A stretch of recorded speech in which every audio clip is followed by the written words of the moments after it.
I'm 39 years old, a single mom, and I've always thought I had a close relationship with my daughter. Maybe not perfect, but solid.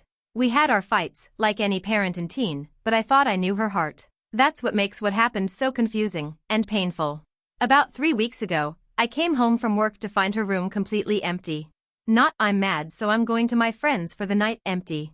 No, I mean bed gone, clothes gone, posters taken down, bookshelves stripped. Like someone had packed up and moved out in the middle of the night. I froze. Called her. Straight to voicemail. Texted, nothing. I tried her best friend's number, even that friend's parents. Nobody knew anything. I didn't want to jump to conclusions, but something felt seriously wrong. I finally got in touch with her school, who said she'd withdrawn herself 2 days earlier. Without my permission. She's 17, not legally able to do that, but apparently she forged something. My stomach dropped. I was about to call the police when I got a message from a number I didn't recognize. It was from her. She said, "I'm okay. Please don't look for me. I need space. I'll reach out when I'm ready." That was it. No explanation, no where or why. Just gone. I didn't know what to do. Legally, she's still underage, but the police said since she contacted me and wasn't in danger, there wasn't much they could do. They logged it as a voluntary runaway and that was that. I was shattered. Spent days crying, barely able to work. And then, things got weird. It started when one of my coworkers pulled me aside and said, "I saw your daughter on TikTok." My heart skipped. I asked what they meant. They showed me a video. There she was of my daughter, sitting on someone's porch, smiling. The caption? POV, "You're 17, your mom dies unexpectedly, and now you're rebuilding your life from scratch." Broken heart sparkles. I couldn't breathe. Dead? She was telling the world I was dead? The first time I saw that video, I thought it had to be a mistake. Maybe she meant it metaphorically. Maybe it was some kind of inside joke. But then I clicked on her profile, and that's when everything started to unravel. Her whole account was built on this narrative that I had died. The bio literally said, "Orphaned at 17, healing in real-time Dove," and she had dozens of videos. Some were sad, like her crying while packing up a fake mom's things box. Others were these weird aesthetic vlogs about grieving and starting over. She even showed herself shopping for a dress to wear to the memorial. There were comments too. Thousands of them. People pouring out sympathy. "You're so strong. Your mom would be proud. I lost my mom too. I know how hard it is." Some people even offered to send her money. And she was eating it up. Meanwhile, I was alive, watching all this in real time. I didn't even know what name she was staying under, or where she was living. But based on the background in the videos, I realized she was probably with her dad's side of the family. He and I split up when she was 2. He dipped completely when she turned 4. No child support, no birthday cards. Nothing. So the fact that she might be staying with his cousin in Oregon? That hit like a punch to the throat. I tried messaging her. Called her out for lying. No reply. Then I tried commenting, "I'm not dead. I'm your mother." She blocked me. Just like that. A few days after I was blocked, things got worse. Her account blew up, like really blew up. She had over 200,000 followers. One of her videos hit nearly 3 million views. It was a montage of her mom's funeral, set to some emotional song with blurry black and white clips of her crying, holding a rose, and standing in front of a headstone. Except it wasn't my headstone. It wasn't even real. I watched in total disbelief as she stood in a random cemetery, filming what looked like an actual funeral. There were people there. People dressed in black. People hugging her. Mourning me. It looked so convincing that I started questioning my own reality. Was this real? Was I hallucinating? Turns out she'd staged the entire thing. Through a rabbit hole of comments and mutuals, I found out she'd rented the clothes from a thrift shop, used an old grave in a public cemetery and filmed everything over 2 days. She edited the video like a pro. One clip even had her releasing white balloons in my memory. The worst part? In the comments, people were asking how she was coping, and she said she was finally at peace. Someone sent her $300 through a GoFundMe link she'd quietly dropped in her bio. The fundraiser title? "Help me rebuild after losing my mom too young." At that point, I wasn't just heartbroken, I was scared. I realized she wasn't just lying for attention. She was building a new identity without me in it. And I had no idea why. I couldn't sleep, couldn't eat. Every time I shut my eyes, I saw that fake funeral playing over and over in my head. I was grieving a daughter who was very much alive, but treating me like I was dead. And not just dead, erased. I tried contacting her school counselor. Nothing. Tried reaching out to the dad's family, numbers disconnected. Social media? Private or gone. So I did something I never thought I'd do. I hired a private investigator. I gave him everything I had of photos, her full name, her dad's name, the school details, even screen caps from the videos. Within 48 hours, he found her. She was staying in a rental house 2 states away with a woman I didn't recognize. Not her dad. Not family. Just a stranger. He sent me photos. And that's when the world tilted again. Because in one of them, my daughter was standing in a driveway, laughing, and beside her was my old best friend. Someone I hadn't spoken to in 6 years. Someone who cut me off without warning after a huge falling out. Someone who knew everything about me. I couldn't believe it. That woman, Danielle, was like a sister to me for most of my 20s. We went through college together, moved to the same city, helped each other through breakups. But 6 years ago, we had a fight that ended everything. And now here she was, playing house with my daughter, pretending to be her mom. And my daughter? She looked happy. The investigator confirmed that my daughter had been living with Danielle for nearly 3 weeks. Danielle had apparently pulled some strings and claimed temporary guardianship, told the school my daughter's mom had died suddenly, and she was stepping in until further arrangements could be made. Which means they filed paperwork, faked documents, built an entire lie around my death. I couldn't understand it. Danielle and I hadn't spoken in years. We'd had a terrible fight over something personal. She said I had become selfish, that I never supported her when she was going through a rough patch. She blocked me on everything and vanished. And now she was back, replacing me? I made a burner TikTok account and started digging. Turns out Danielle had her own account. Smaller, maybe 2,000 followers. But she was posting too. Vlogs about raising a grieving teen, clips of them baking together, even some dramatic story times about how not every mom deserves the title. And then came the gut punch. A video where my daughter sat in a car, eyes red, telling the story of her abusive mother. She never said my name, but every detail pointed to me. The yelling, the manipulation, the emotional control. She told her followers that I never cared about her mental health, that I belittled her when she was struggling, and that's why she had to run. She said I treated her like a burden. That I told her she ruined my life. None of that was true. But hearing her say it, with such conviction, with tears, I started to question everything. Was there something I missed? Had I hurt her more than I realized? Then I remembered something she said once, about 6 months ago, quiet, almost like she didn't want me to hear it. You only love the version of me you created. And now, she's rewritten the whole story. After watching that video, something inside me broke. It wasn't just the lies, it was the way she looked when she told them. She believed every word. Or at least she needed to.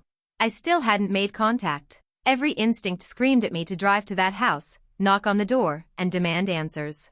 But I didn't. Instead, I called Danielle. She didn't answer. I left a voicemail, calm, not accusatory. Just asking to talk, to understand. The next day, I got a letter. From a lawyer.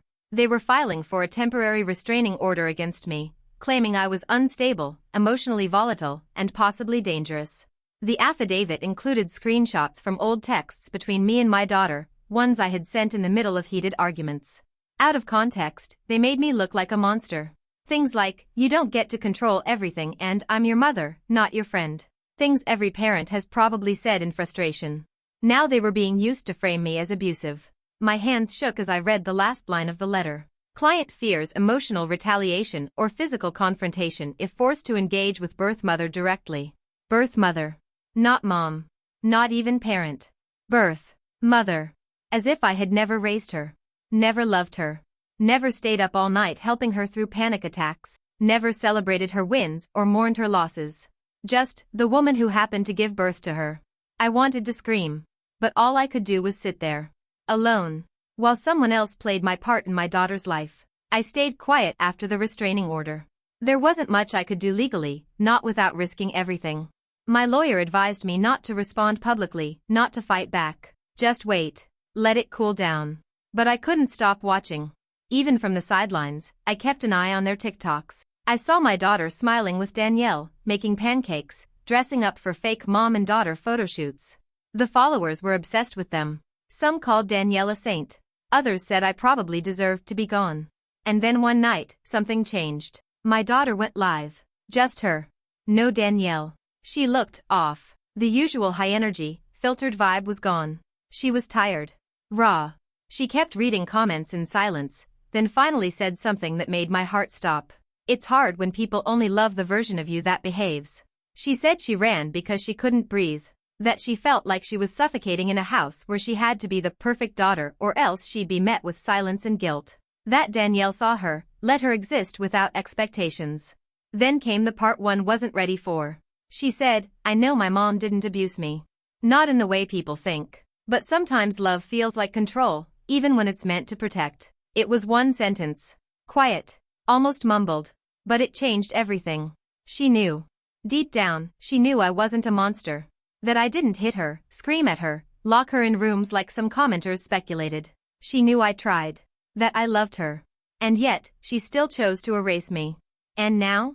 The internet had built her a new life. After that live stream, I hoped maybe, just maybe, her things would shift. That she'd reach out. That her words meant something was cracking in the story she built. But the opposite happened. A week later, she posted a video titled, Why I Had to Leave My Toxic Home, Even If It Wasn't Physical. It went viral. Again. This one was calm, almost therapeutic. She sat on a couch with soft music playing, telling people how emotional abuse doesn't leave bruises. How sometimes it looks like being asked too many questions, or not being allowed to have bad days without being punished emotionally. She said I used guilt like a weapon. And the worst part? She never said my name. She never mentioned a single specific moment. Just painted the outline and let strangers color it in however they wanted. And the internet ran with it. Her comments were flooded with people calling me manipulative, controlling, narcissistic. Some said I probably faked my love just to keep her dependent. That I was mad she grew up. That I was jealous of Danielle. Jealous of the woman pretending to be me. Meanwhile, she started getting sponsors, brand deals, candle shops, journals, therapy apps. People were sending her free products. Commenters begged her to write a book. My daughter had become an influencer of grief, grieving someone who was still breathing. And everywhere I went online, I saw my shadow. Twisted, rewritten, marketed. And I couldn't say a word. I'd been watching her public account for weeks, staying silent. Just trying to understand. Hoping for a sliver of the daughter I knew. But it all felt curated, performative. I started to wonder if even she believed the version of the story she was selling. Then one night, while scrolling through TikTok under another burner, I noticed something strange. Someone had tagged a different username in the comments. The account was private. No followers. No posts. Just a profile picture of a purple notebook. Something about it felt familiar. I requested to follow it, and surprisingly, the request was accepted within hours. And that's when I saw it. It was her. A private diary account. Video entries. No filters, no editing. Just her raw, makeup-free, whispering thoughts in the dark. Some clips were 20 seconds. Some were 10 minutes. One video was captioned, Confession I'll never post anywhere else. In it, she stared into the camera for a long time before saying, I don't hate my mom. I just felt like I could never be enough around her. I know she tried. I know she loved me. But her love felt like a spotlight I couldn't step out of. I needed a shadow. Danielle gave me that. She paused. Then added, Sometimes I think I broke her. And that scares me. My chest caved in. I watched her cry, quiet, alone, the tears she never showed the public. Not the performative kind, but the kind you don't want anyone to see. She was conflicted. Deeply. Torn between the comfort of her new life and the guilt of knowing she destroyed the old one. And me? I was still here. Holding the weight of both. Should I send her a message? Should I confront her with what I saw? Or would that just push her further away? After watching that video, I sat for hours with my phone in my lap. My daughter had spoken the closest thing to the truth I'd heard since she vanished. She didn't hate me. She didn't think I was abusive. She was suffocating. And I hadn't noticed. I cried until my body felt hollow. That night, I wrote her a letter. Not a text. Not a voice note. A real letter, pen on paper. No guilt trips. No accusations. Just my heart. I told her I was sorry for making her feel like she couldn't breathe. That I had loved her every single day. But I understood now that love wasn't always received the way we intend it. I told her I'd never stop being her mom. Even if she didn't want me to be. I folded it. Sealed it. Addressed it. But I didn't send it. Not yet. A few days later, a new video went up on her private account. Just her, reading something. It was my letter. Somehow, she'd gotten it. I still don't know how, maybe my investigator passed it along, maybe someone in Danielle's house intercepted it. But she read it out loud, line by line, crying. When she finished, she said, I don't know what to do with this. I'm not ready to forgive. But I don't want her to disappear either. It wasn't a reunion. It wasn't closure. But it was something. The next morning, I wrote a second letter. Shorter. Just one sentence. I'll be here when you're ready. And that one? I sent. I don't know when she'll come back, or if she will. But for the first time in months, I'm not chasing ghosts. I'm waiting. Patient. Quiet. Not trying to fix anything. Just leaving the door open. And maybe, one day, she'll walk through it.